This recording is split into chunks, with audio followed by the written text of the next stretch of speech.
Hello বন্ধুরা, মিতালির কিচেনে স্বাগতম। চলে আসলাম নতুন একটা রেসিপি নিয়ে। আজকে বানাবো একদম সম্পূর্ণ নিরামিষ একটা পদ। এটা হচ্ছে চিচিঙ্গা।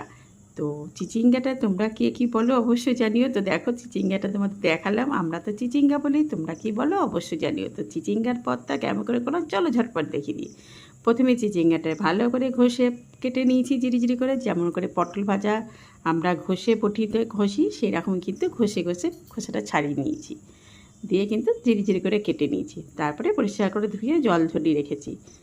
কড়াইয়ের মধ্যে সাদা তেল সর্ষের তেল দিয়ে দিলাম। রান্নাটা সম্পূর্ণ সর্ষের তেল দিয়ে করব। খেতে কিন্তু খুবই ভালো লাগে গরম ভাতে। তো দিয়ে দিলাম কিছুটা ফোড়ন। প্রথমেই দিয়ে দিলাম একটু কালো জিরে, তারপরে দিয়ে দিলাম কটা কাঁচা লঙ্কা, পাকা লঙ্কা, দিয়ে দিলাম কিছুটা সাদা জিরে, রেগুলার যে জিরেটা আমরা ব্যবহার করি রান্নায় সেইটা।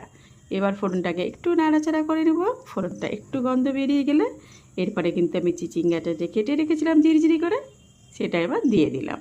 আমি কিন্তু রান্নাতে এক ফোঁটাও জলও দেবো না। আর রান্নাটাকে পুরোটা দেখার অনুরোধ রইল। তো দেখো, প্রথমে কিন্তু ভালো করে একটু নাড়াচাড়া করে নেব। গ্যাসটা কিন্তু এখন মাঝারি একটু বেশি করে রেখে দিয়েছি, মানে ফুল করে রাখা আছে। তো দিয়ে দিলাম একটু হলুদ আর দিয়ে দিলাম লবণ। হলুদ লবণটা দিয়ে ভাজা করে নেব প্রথমে বন্ধুরা। আমি কিন্তু এটাতে এক ফোঁটা জলও দেবো না, আবারও করলাম। হলুদ লবণটা দিয়ে আমি কিন্তু আবার একটুখানি ঢাকা দিয়ে দিব। তো তাহলে ঢাকনাটা খুলে দিলাম। ঢাকনাটা খুলে কিন্তু আবারও একটু নাড়াচাড়া করে নেব।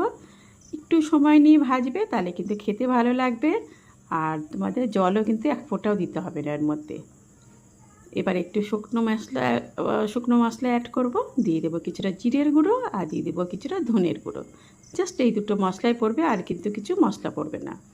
তো আমার রান্নাগুলো কেমন লাগে অবশ্যই জানিও আমার কমেন্ট বক্সে।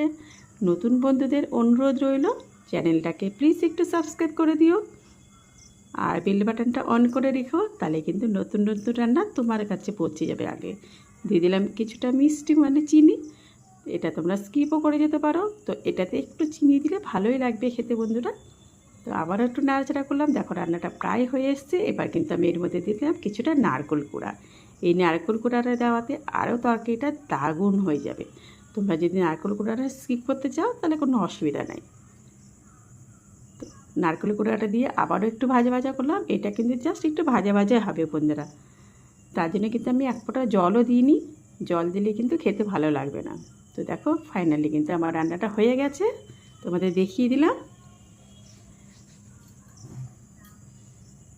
তো কেমন লাগলো আমার এই চিচিঙ্গাটা রান্নাটা অবশ্যই জানিও। এবার কিন্তু দেখো আমি নামিয়ে দিলাম। চিচিঙ্গা ভাজাই বলতে পারো, চিচিঙ্গা ঘন্টই বলতে পারো, যেটা ইচ্ছা তোমরা নাম দিতেই পারো। তো নামিয়ে দিয়ে আমি কিছুটা গার্নিশ করে দিলাম। দিয়ে দিলাম কিছুটা নারকেল কুড়া আর দিয়ে দিলাম কিছুটা বাদাম ভাজা। এটা অপশনাল, তোমরা দিতেও পারো না দিতে পারো, কিন্তু দিলে খুব ভালো লাগবে। তো কেমন লাগলো আমার এই চিচিঙ্গা ভাজা বা চিচিঙ্গার ঘন্টটা অবশ্যই জানিও আমার কমেন্ট বক্সে।